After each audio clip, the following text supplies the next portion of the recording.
And I tremendously respect these ladies and gentlemen who can make people laugh gag after gag.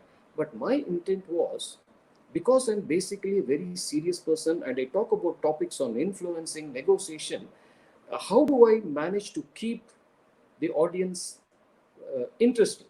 So that's where I thought humor was very, very important in life.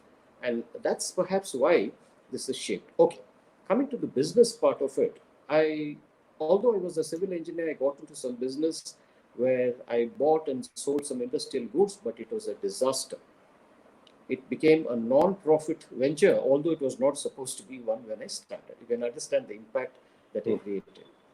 Throughout, creditors were hounding me. Life became such a hell. And the mistake that I made was I did not reveal anything to my parents till the last moment. By then, we had hit the rock bottom. And when I went and mentioned this to my father, he started laughing and said, "I'm very happy." I was shocked. I mean, maybe I thought he didn't hear me properly. He said, "No, I heard it right. We have touched the rock bottom. We can't go any further down. The only way is up." And that's why I'm happy. So I think all in that situation, if you're able to laugh at yourself when you have so much of adversity, I think you can overcome so many things. I think that's why I think it was Charlie Chaplin who said, if you're able to play around with your sadness, that is when humor gets its fullest impact. So, after which, then I joined a club called Toastmasters, where throughout the week I was a zero in business, but one day of the week I became a hero because I used to win most of the club contests in speaking. Of course, a brief introduction about Toastmasters. It's a club. It's worldwide now, but still, for those who may not be aware, it's a club that promotes public speaking, not by lectures, but by doing and giving you feedback. So when this happened, my wife was rather surprised because throughout the week I used to come back home as if I'm going to be executed because of all the pressures. But on Wednesday evening, I had a smile and she suspected something. She said, "Is there anything funny happening behind me? Because you seem to be happy only today and the rest of the days you look completely dejected." I said, "Nothing of that sort." And I told her about Toastmasters. And then she advised me, "Why don't you do something related to this? Take it up as a profession. You may not make great money, but I'll at least see a happy face." And that was a crucial point in my career. I completely switched over. And they say, Paulo Coelho, the very famous saying, if you really desire something, the entire world conspires to achieve it. And the world did conspire. And I met my mentor, Dr. D.V.R. Seshadri at IIM Bangalore. He was actually my classmate in school, Central School, IIT Madras. But I consider him as my guru, mentor, because he quickly analyzed my position. He understood what my strengths were, and he was the one who propelled me into the field of training. And since then, I don't think I've had a reason to regret my profession. I'm not saying about other things. After getting into training, I've been fortunate to travel to 18 plus countries, spreading not only laughter, a lot of a sense in terms of influencing, negotiation, and of course, business humor. So far, this has been my journey. And the one thing I really like is whether I make money or not, I make people happy.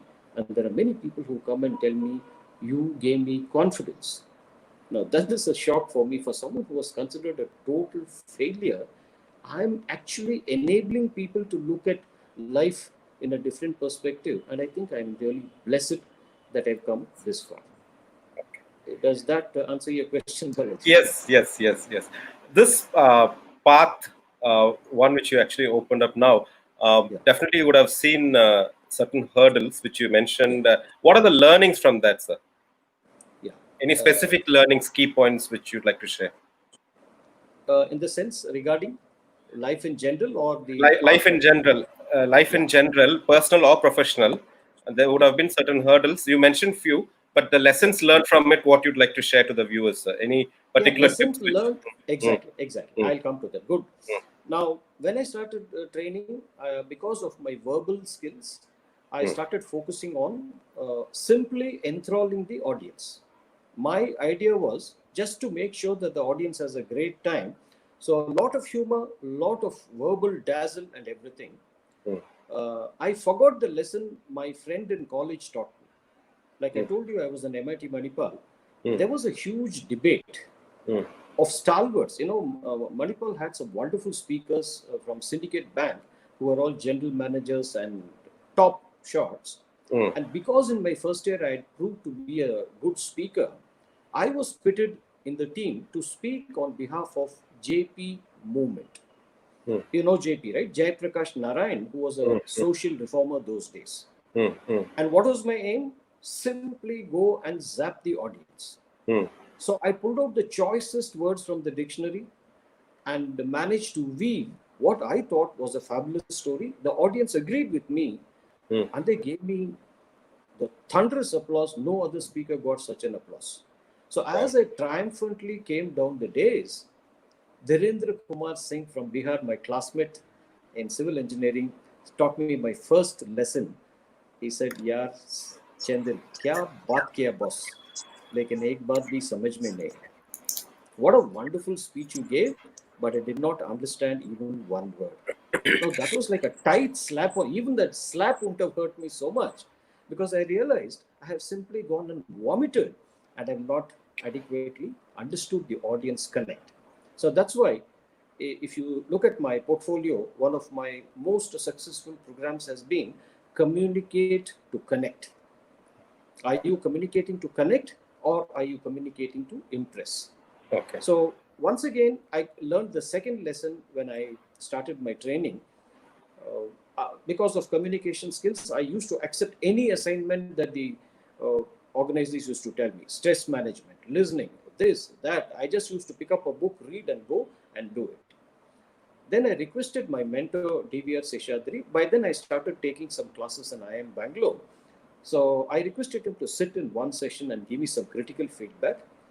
Then my mentor DVR said, "Hey CK, I think you have a wonderful sense of humor, but please remember the difference between a speaker and the trainer is at the end of the training session, the audience is always going to ask, what did the speaker convey? It is great that you're able to add humor, they will memorize it or remember this, no hassles. But are you making your session a series of anecdotes and jokes, or is there some structure?" Now, that was a very, very sharp, that had a sharp impact on me. And luckily, I had by then established a major connection with one of the largest IT clients, TCS. And I used to go abroad regularly for them. So, my first visit to the US, I signed up for a course on teaching negotiation and organizations at the Harvard Law School, where intensively professors taught how we should be tackling this subject. And next year, when I went to Phoenix, Arizona, I got trained under Dr. Robert Cialdini. If you Google, he's one of the masters who did a lot of study on influencing. Then I came back to DVR and said, "Thank you, DVR. Now my core subjects or the core topics are going to be influence without authority and negotiation skills." And because I was a Toastmaster, I added the Unleash Your Humor Quotient as a course because today corporates are asking me to conduct this course because presentations, when they make business presentations, most of them tend to be very dull, monotonous, and listless. So, without trying to become comedians, how can I infuse humor? That is a workshop that I do for corporates. So, I've standardized my programs for these three. So, these were the two main lessons that I got. First thing is, whenever you speak or whenever you train, the first priority is how it affects. In fact, I tell about communication. There are three aspects: intent, content, and impact. Okay. Your intent may be great, your content also may be great, but how does it impact the other person? Just to give you a simple example, an American delegation was getting into a negotiation with the Saudi Arabian team. And in the middle, the American got up and said, "Do we have a deal?" Because he thought it was going well. "Do we have a deal?" What he meant was, "Can we sign the dotted line?" But the Saudis were worried about what is the deal you're talking about. They said deal is a term used in poker. The next question was, what is poker? It's a form of gambling. And the Saudis got up and said, "We don't believe in any kind of gambling," and they called off the negotiation. Not my words, right from an article in Harvard Business Review. So if you look at this, the intent of the Americans was right. The content, they imagined that the whole world speaks their own language, but the Correct. impact was terrible, and then it was lost. So that's why I said, commit, and that's what was the sharp observation of my mentor.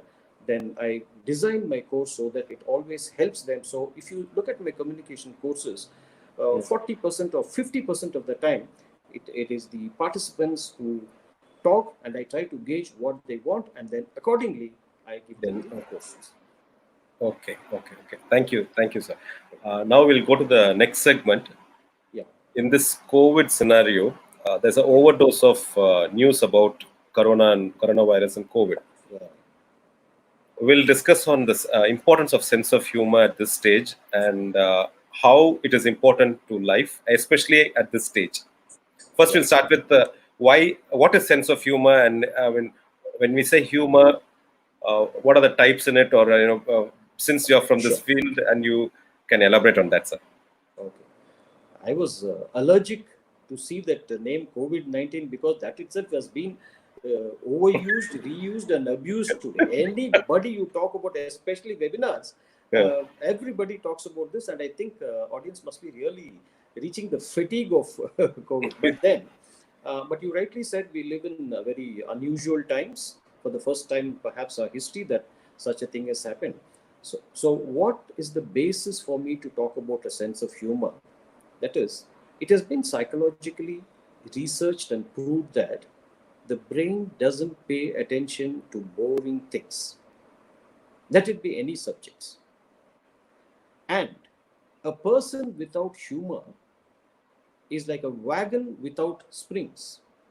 Any small pebble can rattle him. And I've seen that. People who really have a sense of self-esteem, they are not worried if some digs are made at them. But others, they take it literally and thereby reduce their circle also. Just to give you an example, a speaker of 15 years of fame, now he was walking along this room to go to the dais. He had his lapel mic on, and he tripped and fell flat in front of the audience.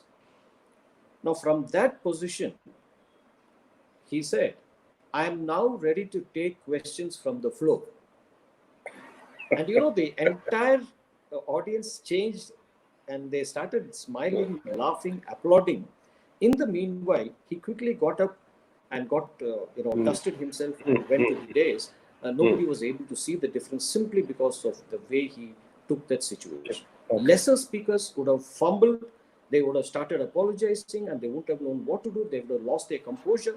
So sense of humor helps you to look at yourself in a different way, and it also gives you more confidence.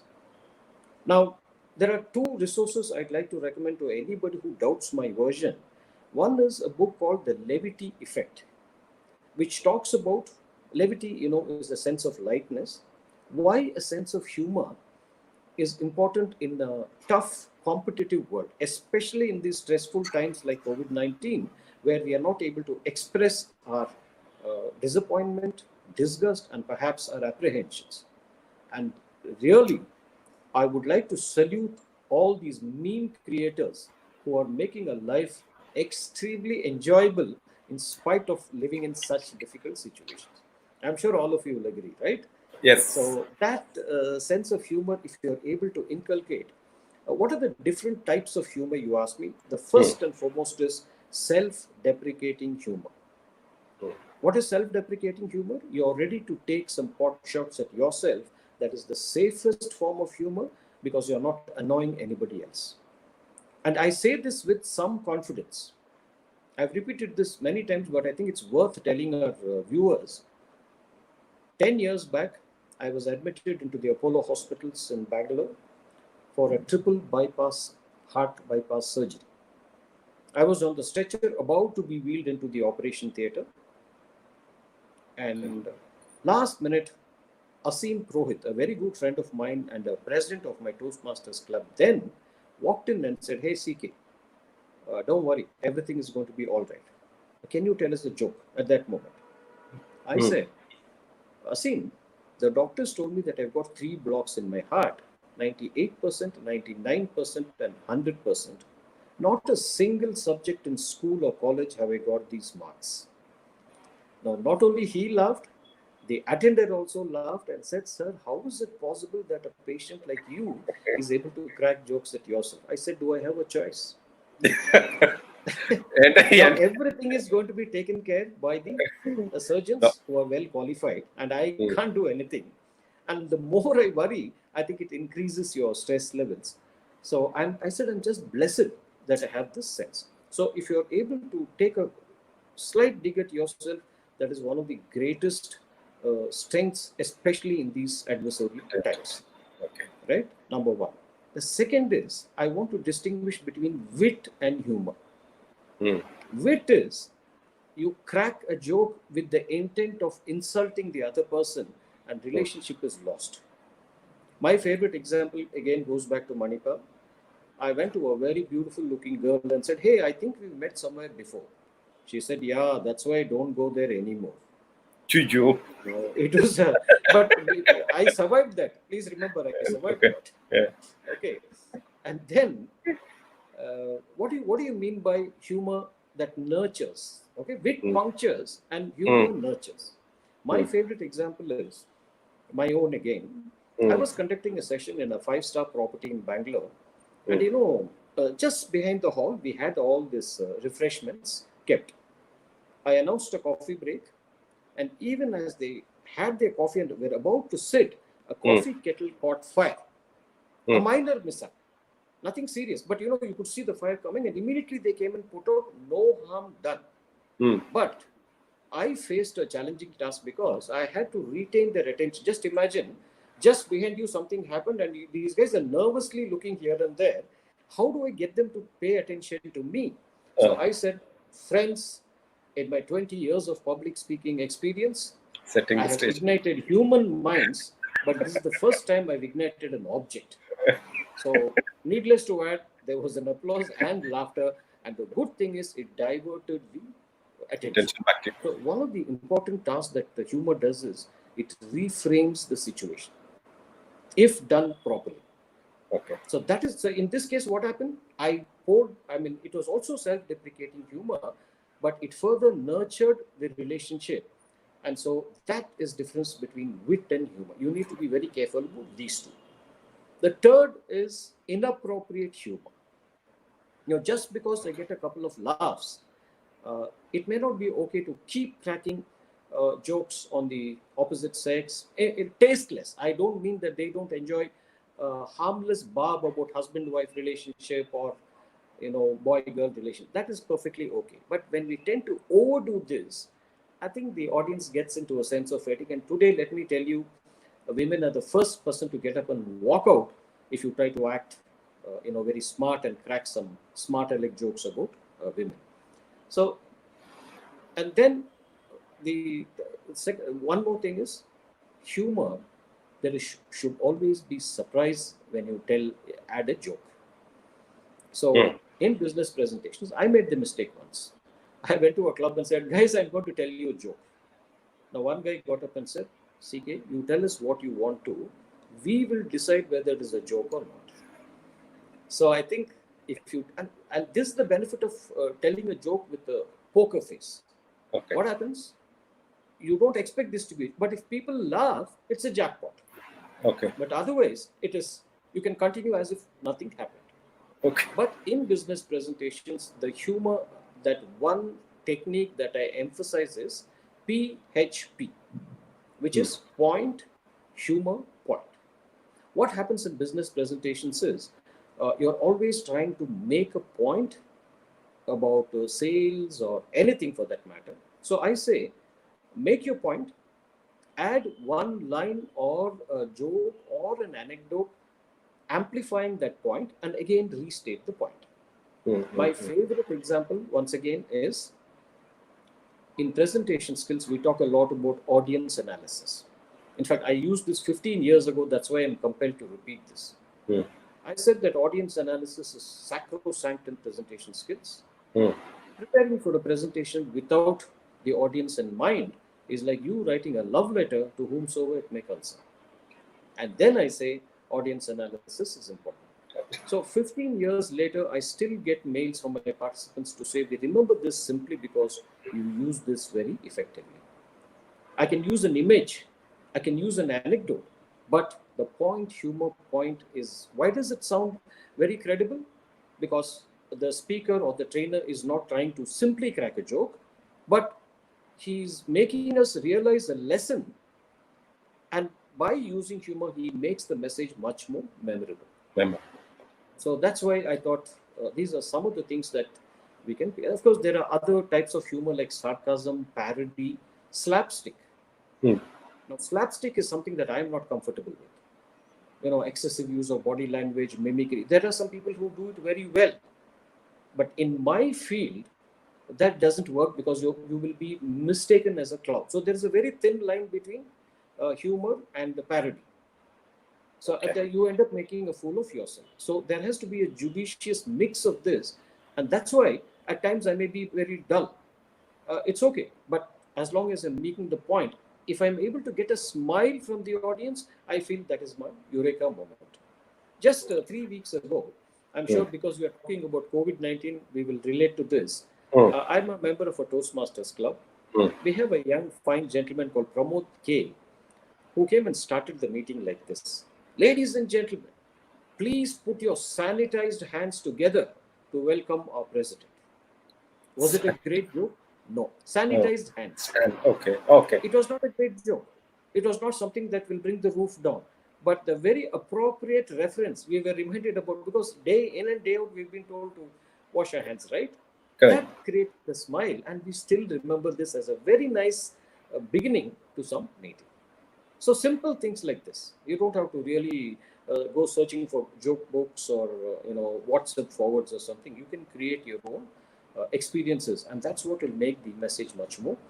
And that's why I say always try to launch personal stories. Because this Aadhaar card is being made. It's a big issue some 2-3 years ago. My wife went to a municipal office in Bangalore to get her card done. So the conversation goes on like this. That means your name. And she says, what's your husband's name? T. Chendil Kumar. Occupation. And she said, in all the flourish, she said, corporate trainer. And that clerk said, corporation nalli tailor. Completely changed my profession. I said, is that the place you have to go and show your English knowledge? Come to a Toastmasters and do that. So appropriateness. So you will not find this in any joke book. So when you're able to do this, humor becomes much, much better. Sir, why it is important in life? Now, definitely it's more of this scenario is making it even more important. But then in general, how it helps in a person's well-being. We'll come to that sequence. How humor helps. First and foremost, whenever you laugh, endorphins are released, and BP is known to reduce dramatically when you are in a state of mind. This is not me saying this. I wanted to do, in fact, I had the same question. What if I go and talk about humor, won't people say it is frivolous? Then I came across a nice organization called AATH.org, Association of Applied Therapeutic Humor. That is an organization based in the US where hundreds of cardiologists, surgeons, paramedical staff, researchers, psychologists, psychiatrists, they all have gathered there. And every year they have an annual convention and they present papers on how humor can be used as a therapy. I was interested. I became a member and I sent my profile. And very surprisingly, they said, would you like to talk in a convention about how you use humor in business presentations? I said, definitely, who would refuse an opportunity like this? Then I made my first presentation. It was in Chicago. I said, stand up, speak up, and shut up. That is the title of my presentation. How, even in a serious audience, you can use relevant humor. And there, let me tell you, professionals, not just anybody, professionals have come out with scientific findings on how humor improves your well being dramatically. And I think viewers should get hold of this book called An Anatomy of Illness by Norman Cousins. Now, this is a book written by from the patient's perspective, not from a doctor's perspective. Norman Cousins was diagnosed with multiple ailments. He decided to take the help of doctors, obviously, but in addition, he wanted to use this powerful tool called humor, more importantly, self deprecating humor, and he managed to recover dramatically. So I think if you look at that story, my faith is even more confirmed. In the same convention, I was extremely lucky to meet one of my idols when I started writing humor, Christine Clifford. Now, her story is very interesting because it is very relevant to the topic that we are discussing. Christine Clifford's mother was diagnosed with cancer some 40, 50 years ago when cancer treatment hadn't yet advanced to the levels that we experience now. Now, those days, as you know, our movies used to glorify that.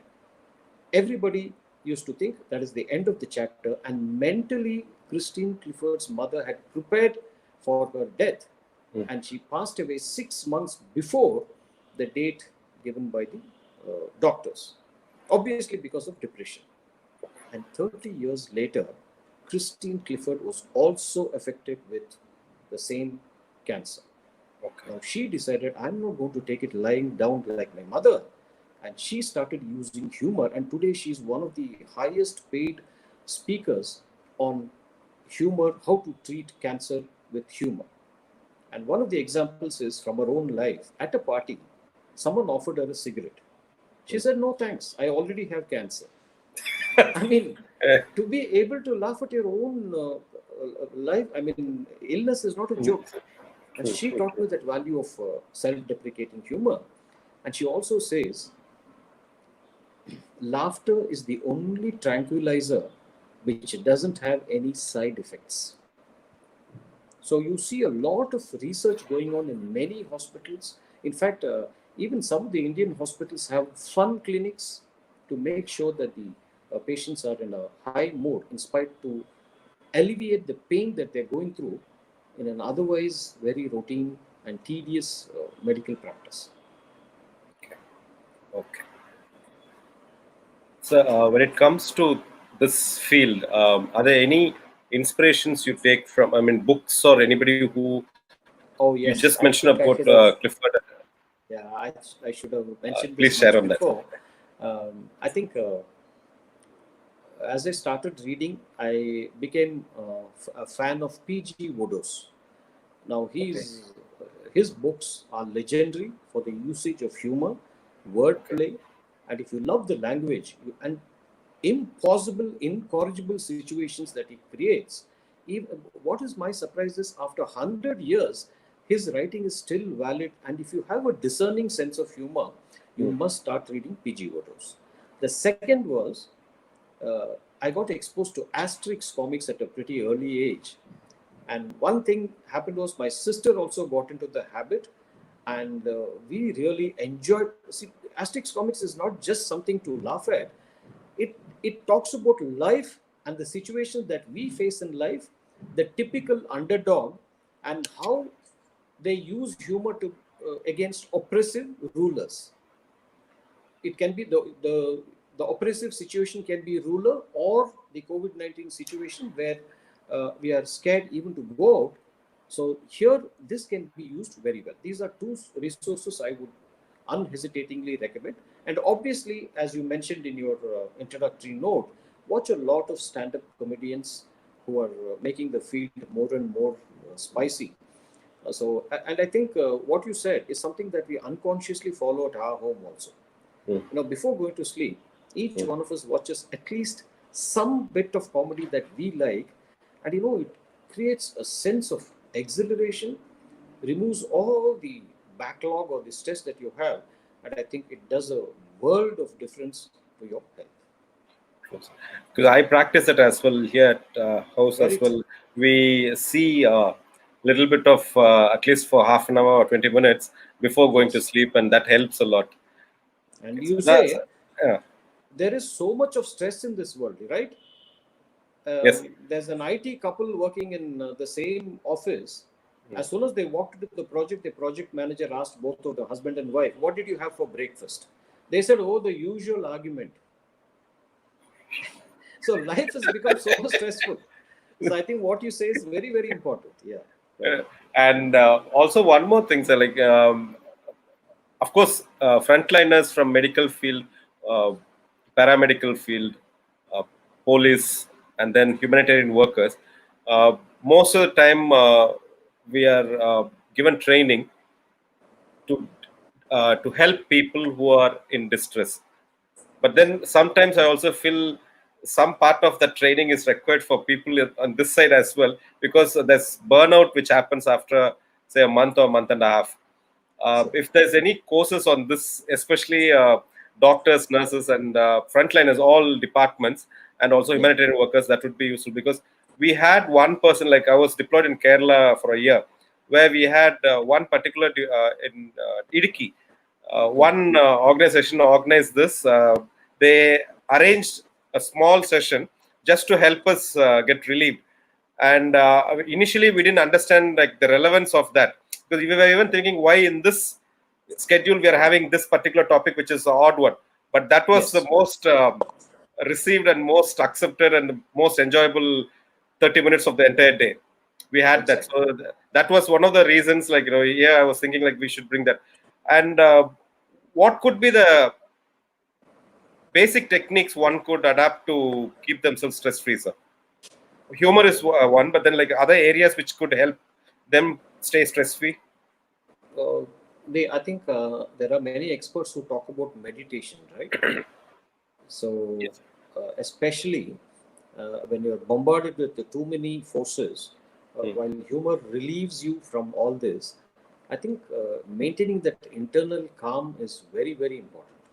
Okay. Without getting into any religious biases, Hmm. I think it's a good idea to have yoga or a meditation without getting any of those religious symbols, because it does immense good to your health.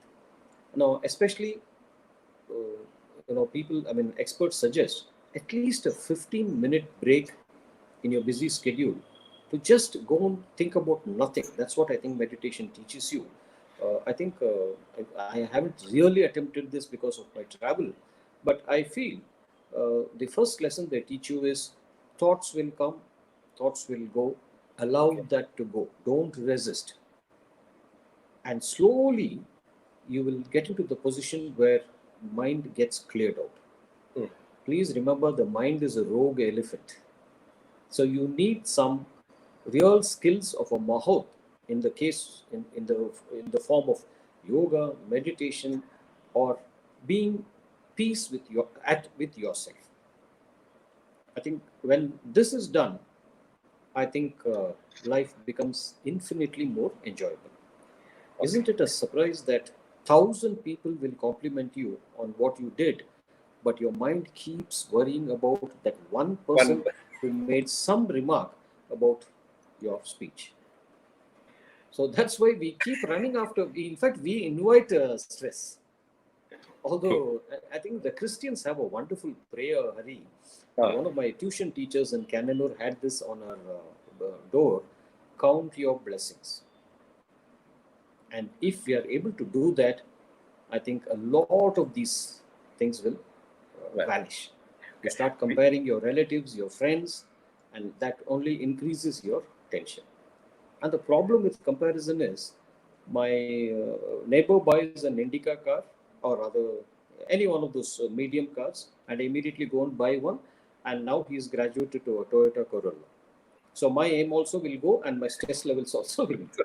Not easy, not easy. It's very easy for me to say all this, but I know that it is very difficult to practice, because in a session like this, I told my audience, look here, be happy. You must always be happy.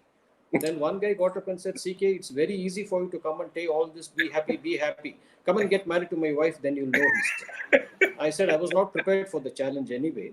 But what I'm trying to tell us is, let's have some kind of discipline, then you will find that life is much, much better. We have a couple of audience from the viewer side. Mr. Ramachandra Menon says, need of the hour of this topic. And then Yes, sir. one Mr. Manikantan Chellappan has said, any suggestions to control the angry mood? Anger, yeah. Anger. Now, if I'd been an expert on controlling anger, Manikantan, I would have made millions teaching people how to reduce anger. No, but what you say is right. It is very easy to preach, but once again, let me tell you, especially anger, when you go through this process of meditation and what do you call, thinking alone, being secluded, this will improve your way of handling anger. Now, one thing we have learned in negotiation by a world famous Dr. William Urey, who's written some amazing books on negotiation, he says, whenever there is an angry interaction happening with friend, foe, family, or clients, he asks you to mentally remove yourself and go to the balcony. Going to the balcony is a metaphor for not getting too involved in the conversation, because the moment you react, I think the anger flares up again. Please remember one fundamental quality. If I can provoke you, I can control you. Your challenge is not to get provoked. If you're able to do this systematically, you will find that the anger reduces. And you can ask one question. Every time there is something troubling, you can simply ask, so what? Ultimately, what is going to happen? And slowly, you will see that your defenses build up against anger. Not at all easy, sir. There are many experts who teach you how to control anger, how to live happily. Maybe you should enlist, but definitely this is a topic that every one of us is interested. Okay. Now, another area is when it comes to actually talking with children, especially now when they're at home with online education, and most of the time where they were normally in the school, now at home, uh, dealing with children or being with the children, which is something now becoming a bit difficult for parents to understand how to cope up with certain questions which they come up with, or certain activities. How do we manage that? Hari, you must have seen a very popular Facebook forward. If if COVID lasts for some more time and the schools are not open, parents will find the vaccine faster Yes. than. Anyway, I think all of us know this. It is not an easy task, because the housewife, the homemaker, had some relief earlier, but now I think it is becoming. But don't forget, today, because they are so close together, you can also find out how they react to situations, and probably this could be a lesson to improve yourself. Don't underestimate these kids. They give you honest feedback on the face. So use this as a learning opportunity rather than getting upset about this. And the best way to think about this is maybe just a couple of years, or maybe 5 years or 10 years, these will fly out of the nest, and then you will know what loneliness is. So make the best use of them. I mean, try to learn their language or gamification or whatever they are interested in. When you become an active partner, I think you can manage. Once again, you have many health specialists and child doctors who will talk to you on how to understand the psychology of student. Sure. Because you talked about this, I will tell you my physics teacher's experience in school. I did it in Central School, IIT Madras. There was one physics teacher whose knowledge was extensive, but it was only benefiting the front benchers because they were all bright guys. All of them got into IIT. Whereas I was academically challenged. So there were 10 or 15 people who were the back benchers. For us, it went overhead. And most of us failed in that 10th standard in physics. And Mm. we were supposed to be one of the 10 best schools in India. Even today, I think it is one of the top 3 schools in India among the CBSE schools. Central School, IIT Madras, Kendriya Vidyalaya. So my principal got slightly worried. And the next year, we had one more teacher called Mr. VTV Prasad Rao from Kendriya Vidyalaya, Tirupati, and I will never forget him in my life.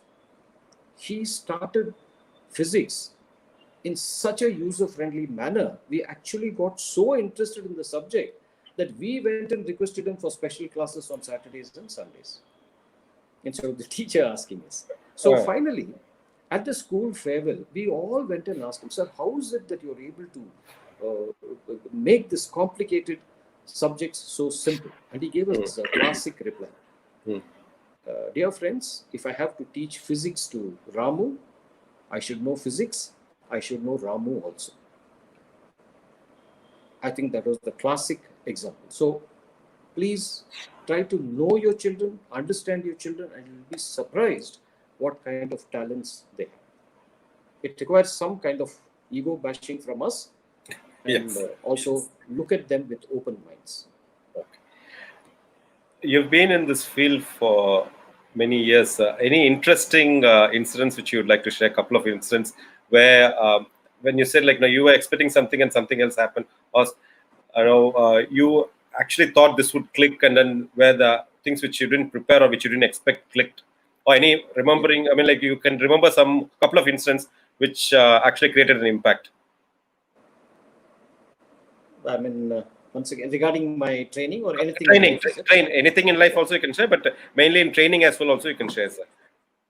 Interesting thing is, when I decided to get into training, I started teaching at the Bhagwan Mahavir Jain College. I closed down my business, and I was teaching a simple course called Public Relations and Communication for the first year students of BCom or BSc, I'm not sure. And this was not, the attendance was not compulsory in this. It was a value-added course provided by the management. Classes used to start from, I think, 8 to 8:45, and 9 o'clock the regular session would start. The first 2 or 3 days, the class used to be full, 80, 90, whatever it is. But once the students came to know that this is not, attendance is not compulsory, from the 5th day onwards, there's a drastic reduction in most of the sections, some of them reporting a paltry 5, 10 and all that. Now, a week passed by, and then the chairman wanted to meet me, Mr. Jain. So, Chandra Jain, I'm sorry. So he called me and said, what do you do in your classes? So I thought, definitely. I'd heard that the attendance had reduced drastically, so maybe he's going to ask, what exactly are you doing? I said, sir, I talk about PR work and maybe a bit of humor, but I make sure that they understand. And then he said, I've been reviewing the attendance registers, and most of the sections, the attendance is 10 or 15. But in your section, on an average, there are 40 students in every class, in spite of the announcement that attendance is not compulsory. And I'm really curious to know, what do you do? And then I realized that I'm doing something good. Then he gave me a small idol of Ganesha in silver and said, you are doing something wonderful. Continue to do what you are doing now. And I took that as a validation of my teaching methods, and that is what made me think I have a future in this line of business, because I love what I'm doing.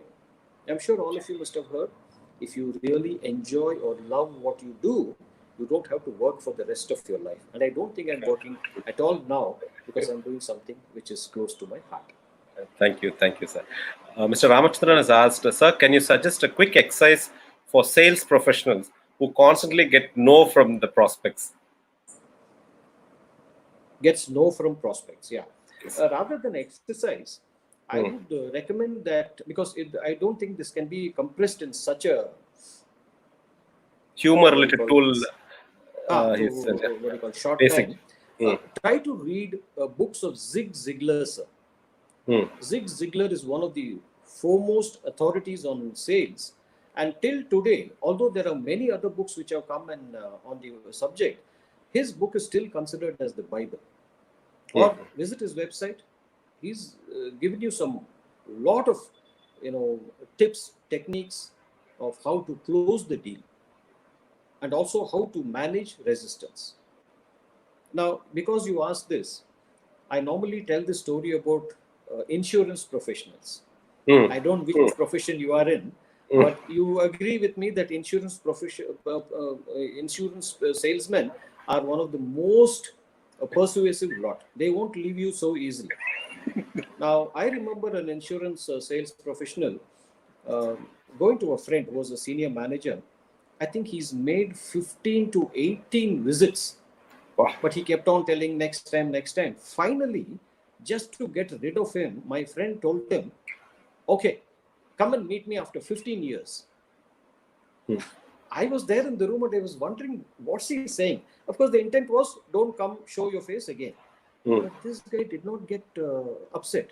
He took his bag, went to the room and turned back and said, sir, morning or afternoon? I tell you, we couldn't control our smiles. And my friend called him and said, come here, take this check and get out. You have my order. The second instance, once again, about insurance people are, of course, don't use this directly, but this was too funny not to relate. He walked into one of my friend's room. Of course, I was not there, but he told me. He went and told him, sir, this is a life insurance brochure. I'm not going to ask you to read it now. What I want you to do is go home, before going to sleep, read this brochure fully. And if you wake up tomorrow, please give me a call. Now, in one sentence, he understood how impermanent life is. And believe me, it seems my friend was horrified listening to this and said, please, before you leave, take my check and let me sign the papers.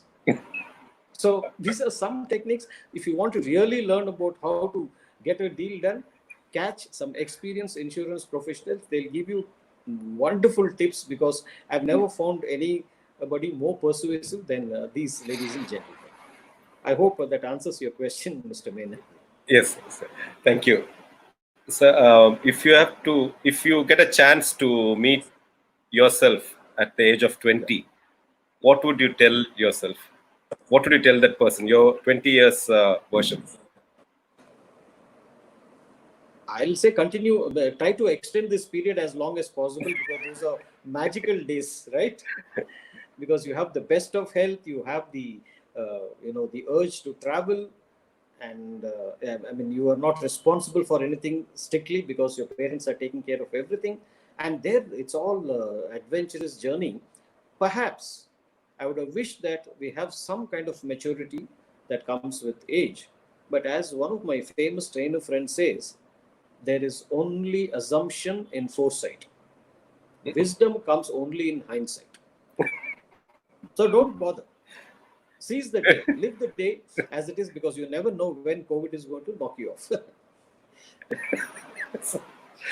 I remember, I was talking to one of my friends. He said, it's not the matter of whether, it's a matter of when. So, whether. Another area which I always see is Mr. Ramachandra Menon asked about the professional side, but we also see in China, and also here when I talk to my friends from law or from psychology side, a lot of people have approached them, psychologists or hypnotherapists who used to get 3 or 4 calls, now get more than 15 to 20 calls, especially the issues between the couples. Any tips for them, sir? Because since they're staying together, there's a lot of friction happening. Is there any simple techniques for the couples, sir? My first instinct is to give some kind of a humorous reply. But because this question is loaded and it's a very, very valid question, I think empathy is the key word to use today. Now, I'm sure all those husbands, especially if you are living in a single income household, you will know what kind of effort your wife puts in. And likewise, if there are double income couples, you know that she also does the same kind of work, and yet she is expected to do something extra. So Hmm. if you only empathize and help them out with all the minimum things, I think life will be infinitely enjoyable. The Okay. core word is empathy. Okay. You can still make it.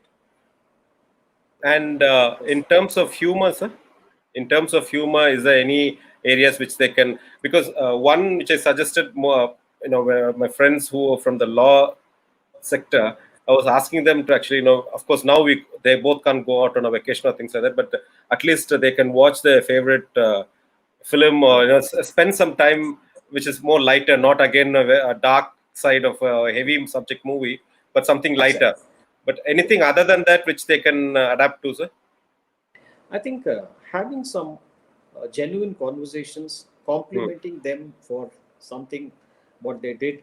I think if it is done in a genuine way. I remember Hmm. my father. I told you my father was a railway officer, Correct, so correct. he used to be frequently on travel, and sometimes my mother used to go to our native place in Salem, Hmm. and 4 or 5 days she used to go. And when she returned, one Hmm. day she returned and told my father, I think my power is getting reduced. What she meant Hmm. was the specs. Hmm. And Hmm. my Hmm. father said, how can you say that?